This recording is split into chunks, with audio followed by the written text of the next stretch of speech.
आज मैं आप सभी के साथ में शेयर करने वाली हूँ वेज बिरयानी की रेसिपी। ऐसी आसान रेसिपी शेयर करूँगी जो देखते ही आप एक ही बार में बना लेंगे। आपको बार बार देखने की ज़रूरत भी नहीं पड़ेंगे।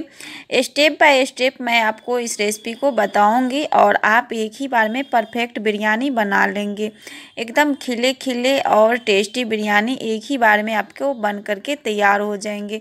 जैसे हम रेस्टोरेंट में बिरयानी खाते हैं उसी तरीके से बनाएंगे और इसमें कुछ भी एक्स्ट्रा चीज़ हम बाहर से ख़रीद कर नहीं लाएंगे। घर की चीज़ों से परफेक्ट बिरयानी हम बनाकर तैयार करेंगे। तो दोस्तों, मैं भारती कुमारी, हमारे चैनल मिथिला भारती किचन में आप सभी का स्वागत है।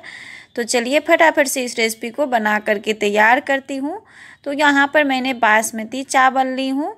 चावल आप अपने परिवार के अकॉर्डिंग ले सकते हैं। तो मैं यहाँ पर 1 गिलास करीब चावल ली हूँ। लगभग 300 से 350 ग्राम चावल ली हूँ। और यहाँ पर मैंने थोड़ी थोड़ी सी सब्जियाँ ली हूँ। आप अपने पसंद के इसमें से सब्जियां ले सकते हैं, नहीं तो आप अदरवाइज स्किप भी कर सकते हैं। तो मैंने थोड़ी सी गोभी ली हूँ, आलू, शिमला मिर्च, गाजर, थोड़ी सी बीन्स, इन सारी सब्जी को मैंने छोटे छोटे और लंबे पीसेस में काट ली हूँ। 2 मीडियम साइज के प्याज भी ली हूँ और इनको हम लच्छे में एकदम बारीक से काट लिए हैं। और चावल तो दोस्तों, गैस जलाने से 10 मिनट पहले ही हम चावल को वॉश करके रख दिए थे और थोड़ी सी पानी डाल करके। और चावल को हल्के हाथों से ही वॉश करिएगा, नहीं तो ये चावल बहुत ही पतले रहते हैं, टूट भी जाएंगे। तो हल्के हाथों से वॉश करके मैंने चावल को 10 मिनट पहले ही छोड़ दिए थे। उसके बाद हम गैस जलाए हैं और यहाँ पर मैंने चावल के हिसाब से पानी डाली हूँ, लेकिन पानी मैंने कोई माप से नहीं डाली हूँ। अगर आप माप से डालेंगे तो आप 1 गिलास चावल ले रहे हैं तो 2 गिलास पानी डालिएगा। और इसमें हम पानी में उबाल आने के बाद चावल को डाल दिए हैं। थोड़ी सी इसमें हम घी भी डाल दिए हैं। इससे ना चावल आपके चिपचिपी नहीं बनेंगे, एकदम खिले खिले बनेंगे। और चावल को हम दूसरी साइड रख दिए हैं। चावल जब 80 से 85% तक पक जाएंगे उसके बाद हम चावल को उस पानी में से छान लेंगे, या पानी आप पसा दीजिएगा जैसे चावल में से मार पसाते हैं, बस उसी तरीके से। और यहाँ पर जो हमने प्याज लिए थे उनको हम रिफाइन ऑयल में फ्राई करने के लिए रख दिए हैं। प्याज को हमें अच्छे से फ्राई करना है मीडियम आंच पर। तो इधर मैंने एक मिक्सी बाउल ले ली हूँ। इसमें हम 1 चम्मच बेसन डाल दी हूँ और 1 चम्मच काश्मीरी लाल मिर्च पाउडर, 1 चम्मच शाही पनीर मसाला, आप बिरयानी मसाला भी ऐड कर सकते हैं। उसके बाद मैं यहाँ पर आधा चम्मच लाल मिर्च पाउडर डाली हूँ, 1 चम्मच जीरा और मरीच का पाउडर और 1 चम्मच मैंने यहाँ पर हल्दी पाउडर डाल दी हूँ छोटी चम्मच से। और 1 चम्मच मैं यहाँ पर धनिया पाउडर डाल दी हूँ। 1/4 चम्मच से भी कम मैंने यहाँ पर गरम मसाला ऐड की हूँ। और उसके बाद हमने यहाँ पर 4 से 5 चम्मच दूध वाले मलाई को मिक्सी जार में पीस कर डाल दिए हैं। तो यहाँ पर मैं आज बहुत ही नए तरीके से बना रही हूँ। अक्सर लोग दही डालकर बनाते हैं, लेकिन अगर दही ना हो घर में तो आप इस तरह से दूध वाले मलाई को भी पीस कर और इसमें डाल करके बना सकते हैं। तो यहाँ पर मैंने दूध वाले मलाई को अच्छे से पीस कर डाल दिए हैं। और उसके बाद मैंने इसमें पनीर के पीसेस डाल दिए हैं और थोड़ी सी यहाँ पर मैंने देसी घी भी इसमें डाल दिए हैं। और सारे चीज़ को अच्छे से मिक्स करके और इनको मैं साइड में रख दूँगी। तो दोस्तों, पनीर के पीसेस ना इसी तरीके से काटिएगा। इस तरीके से पनीर के पीसेस कटे हुए बहुत ही बेस्ट लगते हैं देखने में और खाने में भी। तो ना ज़्यादा छोटा काटना है और ना ज़्यादा बड़ा काटना है। और इधर देखिए, जब तक मैंने मसाले वगैरह तैयार किए हैं तब तक हमारे प्याज भी अच्छे से फ्राई हो गए हैं। और प्याज यहाँ पर हमारे अच्छे से फ्राई हो गए हैं तो मैंने एक प्लेट में निकाल ली हूँ। और प्याज को हल्का सा फैला करके रखें, इससे ना प्याज एकदम क्रिस्पी हो जाते हैं। और इसी तेल में हम यहाँ पर गोभी को फ्राई करने के लिए रख दी हूँ। तो इसमें हम थोड़ी सी हल्दी डाल दें, इससे गोभी का कलर भी बेस्ट आएंगे और तेल भी नहीं ज़्यादा सोखेंगे और छींटा भी नहीं पड़ेंगे। तो यहाँ पर बस चुटकी भर ही हल्दी डाल दी हूँ और गोभी को हल्का सा फ्राई होने देंगे। और चावल आप पकाएंगे तो चावल को आप बीच बीच में हल्का सा कलछी से चला दीजिएगा, इसे ना चावल इक्वल पकेंगे। तो आप चावल इस तरीके से पकाएंगे तो चावल एकदम बेस्ट बनेंगे।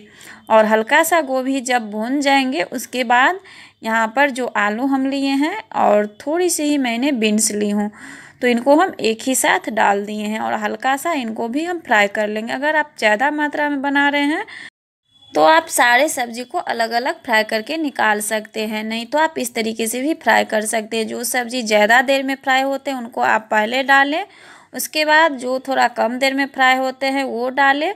जैसे जैसे नरम वाले सब्जी आएंगे वैसे वैसे सब्जी को लास्ट में डालिएगा।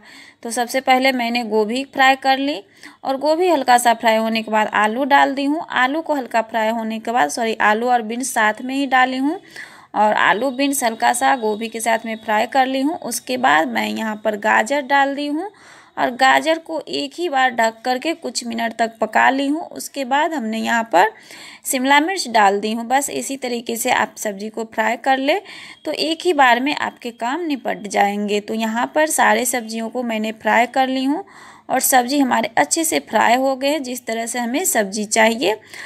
तो दोस्तों अब हम क्या करेंगे, सारे सब्जी को एक प्लेट में निकाल कर रख लेंगे। तो सब्जी को यहाँ पर आप मीडियम आंच पर ही फ्राई करिएगा। मीडियम आंच पर फ्राई करने से देख सकते हैं कितना कम तेल में ये सब्जी कितने लाजवाब के फ्राई हो गए हैं। नहीं तो बहुत सारे लोगों को देखते हैं कि ज़्यादा तेल डाल करके और सभी चीज़ को जैसे पकौड़ा वगैरह फ्राई करते हैं उस तरह से फ्राई करके निकालते हैं। तो आप कम तेल में भी इस तरह से सब्जी फ्राई करके निकाल सकते हैं। और सब्जी फ्राई करने के बाद थोड़ा सा इसमें तेल बच गए थे तो उसी तेल में हम यहाँ पर 2 मीडियम साइज़ के टमाटर डाल दिए हैं और टमाटर को हल्का सा ही सौटे करेंगे। बस एक तरफ से हल्का सा पक गए हैं, इनको हम दूसरी तरफ पलट दिए हैं और दोनों तरफ से हल्का सा ही पका लेंगे। उसके बाद इनको हम निकाल लेंगे। तो टमाटर हमारे हल्का हल्का सा पक गए हैं, ज़्यादा हमें नहीं पकाना है, बस हल्का सा ही। तो टमाटर हमारे अच्छे से जैसे हमें चाहिए वैसे फ्राई हो गए हैं। तो इस टमाटर को हम मिक्सी जार में निकाल लिए हैं और हल्का सा ठंडा होने के बाद क्या करेंगे, टमाटर को पीस लेंगे अच्छे से एकदम प्यूरी जैसे। और मैंने इसी कढ़ाई में फिर से रिफाइन तेल डाल दी हूँ। आप चाहे तो दूसरा कढ़ाई भी ले सकते हैं या पैन वगैरह भी ले सकते हैं। और यहाँ पर मैंने तेल डालने के बाद तेल को हल्के से गर्म होने देंगे। उसके बाद इसमें हम ऐड करेंगे 1 स्टार फूल, 1 इंच का 2 दालचीनी का टुकड़ा, 3 से 4 हरी इलायची, थोड़ी सी जावित्री, 1 चम्मच साबुत जीरा। आप यहाँ पर बड़ी इलायची भी ऐड कर सकते हैं, नहीं तो आप स्किप भी कर सकते हैं। लौंग वगैरह भी डाल सकते हैं अगर पसंद है तो, नहीं तो अगर नहीं पसंद है तो आप स्किप कर सकते हैं। और इनको हल्का सा ही चटकने देंगे, ज़्यादा इनको नहीं लाल करना है, बस हल्का सा ही। और हल्का सा ये चटकने से ना इसमें से जो खुशबू आती है वो बहुत ही मज़ेदार की होती है। और इनको हल्का सा चटकने के बाद यहाँ पर हम ऐड करेंगे जो पनीर में हम सारे मसाले वगैरह मिक्स करके रखे थे उनको। तो अगर आप इन्हें पैन में बनाएंगे तो ज़रा सा भी ये नहीं चिपकेंगे, कढ़ाई में हल्का सा ये चिपक जाते हैं। तो यहाँ पर इन सारे चीज़ को डाल दिए हैं, साथ ही थोड़ी सी इसमें हम पानी भी डाल करके इसमें डाल दिए हैं। और आँच को यहाँ पर हम धीमा रखेंगे और धीमा आँच पर इनको क्या करेंगे, कुछ देर के लिए भून लेंगे। तो यहाँ पर दोस्तों मुझसे एक गलती हो गई है, यहाँ पर मैं जो अदरक लहसुन हरी मिर्च कूट कर लिए थे उनको हम डालना भूल गई। तो जहाँ पर खड़े मसाले ऐड किए हैं वहीं पर आपको अदरक लहसुन हरी मिर्च कूटी हुई डालना होगा, नहीं तो यहाँ पर भी डाल सकते हैं। तो दोस्तों मैं तो भूल गई थी इसलिए मैं यहाँ पर ऐड कर दी हूँ कूटी हुई अदरक लहसुन हरी मिर्च। तो उनको मैंने ज़्यादा मात्रा में नहीं लिए हैं, बहुत ही कम मात्रा में डाली हूँ। 1 इंच का टुकड़ा अदरक, 4-5 कलियाँ लहसुन की और 2 हरी मिर्च। तो आप पहले ही डाल दें जहाँ पर खड़े मसाले ऐड किए हैं वहीं पर। तो इनको डालने के बाद क्या किए हैं, इनको हम एकदम धीमा आंच पर 4 से 5 मिनट तक भून लिए हैं। तो आप देख सकते हैं हल्का हल्का सा चिपक जा रहे हैं। अगर आप पैन में लेंगे तो ये नहीं चिपकेंगे। और तेल जितना भी इसमें थे वो बहुत अच्छे से रिलीज कर दिए हैं। जो हम मलाई पीस के डाले थे उसमें से घी रिलीज किए हैं, थोड़ी सी मैंने घी भी मिक्स करके रखी थी वो भी अच्छे से रिलीज किए हैं। और यहाँ पर मैंने तेल भी डाली थी तो वो भी अच्छे से रिलीज कर दिए हैं। और जब अच्छे से तेल रिलीज हो जाए उसके बाद जो हमने टमाटर फ्राई करके रखे थे उनका प्यूरी बनाकर डाल दिए हैं। और जो प्याज फ्राई करके रखे थे उसमें से हम थोड़ी सी प्याज को यहाँ पर कूट करके डाल दी हूँ। आप चाहे तो हाथ से क्रश करके भी डाल सकते हैं। और साथ ही मैंने जितने भी सब्जियाँ फ्राई करके रखी थी सारे सब्जियाँ डाल दी हूँ। और इन मसाले में मैंने सब्जी को अच्छे से मिक्स करके और ढक करके क्या करेंगे, सब्जी को 5 से 6 मिनट तक मीडियम आंच पर पका लेंगे। और यहाँ पर मैंने सब्जी को ढककर कुछ देर के लिए पका ली हूँ और इसमें हम बीच में ही डाल दी हूँ बॉयल किए हुए मटर। तो दोस्तों मटर अभी जो आते हैं वो थोड़ा हार्ड होते हैं, तो आप बॉयल करके ही डालें। शुरू सीजन में मटर आते हैं तो मटर बहुत ही सॉफ्ट रहते हैं, अगर आप नहीं भी बॉयल करेंगे तभी मटर एकदम सॉफ्ट रहते हैं। लेकिन अभी जो मटर आते हैं वो एकदम मटर की जो दाने होते हैं एकदम हार्ड होते हैं, तो हल्का सा आप बॉयल कर लेंगे तो एकदम सॉफ्ट हो जाते हैं।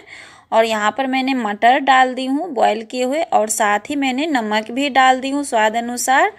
और इनको हम अब अच्छे से 4 से 5 मिनट तक पका लेंगे। तो 1 से 1.5 मिनट मैंने पहले पकाई थी और मटर और नमक डालने के बाद इनको मैंने 4 से 5 मिनट तक पका ली हूँ और सब्ज़ी हमारे एकदम बेस्ट तरीके से पक गए। आप देख सकते हैं परफेक्ट सब्ज़ी हमारे बनकर तैयार हो गए हैं। तो चलिए चलते हैं, अब हम बिरयानी की तैयारी कर लेते हैं। तो यहाँ पर आप चावल देख सकते हैं एकदम खिले खिले चावल हमारे बनकर तैयार हुए हैं। 80 से 85% तक चावल पक जाए उसके बाद आप पानी में से छान लीजिए और किसी बड़े बर्तन में आप फैला करके रख दीजिए, तो चावल एकदम आपके परफेक्ट रहेंगे। तो मैं यहाँ पर जिसमें चावल बनाई थी वही वाली पतीला ली हूँ। आप चाहे तो यहाँ पर कुकर भी यूज कर सकते हैं या दूसरा पतीला भी, या आप ये प्रोसेस कढ़ाई में भी कर सकते हैं। तो यहाँ पर मैंने 1 इंच की ऊंचाई में चावल रखती हूँ एकदम इक्वल तरह से। और उसके बाद मैं यहाँ पर रखूँगी जो सब्जियाँ हम बना करके रखे हैं उनको, तो उनको मैं इस तरह से फैला करके डालूँगी सारे चावल पर। आप यहाँ पर देख सकते हैं मैं किस तरह से डाल रही हूँ। तो आप इस तरीके से चावल डाल दीजिए। आप यहाँ पर चाहे तो आप पेंदी में थोड़ी सी घी से ग्रीस भी कर सकते हैं, इससे न चावल आपके नहीं चिपकेंगे। नहीं तो इस तरह से भी आप बनाएंगे तो चावल नहीं चिपकेंगे। मैं आपको लास्ट में एक ट्रिक बताऊंगी, इससे आपके चावल नहीं चिपकेंगे। तो यहाँ पर मैं सब्जी डालने के बाद फिर से थोड़ी सी चावल छिड़क करके डाल दी हूँ और यहाँ पर मैं थोड़ी सी नट से इसे गार्निश कर दी हूँ। थोड़ी सी किशमिश ली हूँ और काजू ली हूँ और इस तरह से फैला करके डाल दी हूँ। और जो हमने प्याज फ्राई करके रखे थे उनको भी यहाँ पर डालना है, तो इस तरीके से फैला करके डाल देना है। और फिर से यहाँ पर मैं डालूँगी सब्जी, तो थोड़ी सी मैं यहाँ पर धनिया पत्ती भी डाल दी हूँ और इसके बाद मैं यहाँ पर फिर से सब्जी ऐड करूँगी। तो जैसे मैं पहले सब्जी ऐड की थी उसी तरीके से फैला करके सब्जी को ऐड करना है। तो यहाँ पर आप देख सकते हैं इसी तरीके से सब्जी को ऐड कर देना है। तो आप जिस क्वांटिटी में बना रहे हैं उस हिसाब से आप पहले चावल डालिए, सब्जी डालिए और इस तरीके से आप डालते जाइए। तो इसी तरीके से सारे चावल और सब्जी को फैला लेना है। तो फिर से मैंने सब्जी डाल दी हूँ और उसके बाद यहाँ पर फिर से चावल डाल करके ऊपर से ड्राई फ्रूट्स, प्याज वगैरह जो भी फ्राई किए हुए रहते हैं, धनिया पत्ती, ये सब डाल दें। बस इसी तरीके से आप लेयर बाय लेयर इसे डालते जाएं।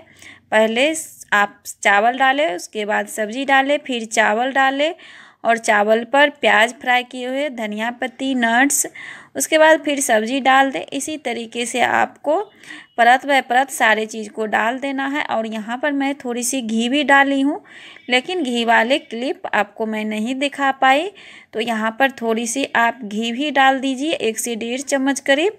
और उसके बाद मैं यहाँ पर डेकोरेट कर रही हूँ जैसे रेस्टोरेंट में हम खाते हैं ना सभी कलर के चावल, बस मैं आज उसी तरीके से बनाऊँगी। तो यहाँ पर मैंने थोड़ी सी ग्रीन कलर ली हूँ और बूंद भर मैं इसमें दूध डाल करके अच्छे से मिक्स कर ली हूँ और एक जगह पर मैं ग्रीन कलर डाल दी हूँ। यहाँ पर मैं ली हूँ टमाटो कलर नहीं है, यह है ऑरेंज कलर। तो यहाँ पर मैं ऑरेंज कलर डाल दी हूँ और उसके बाद मैं यहाँ पर ली हूँ टमाटो रेड कलर।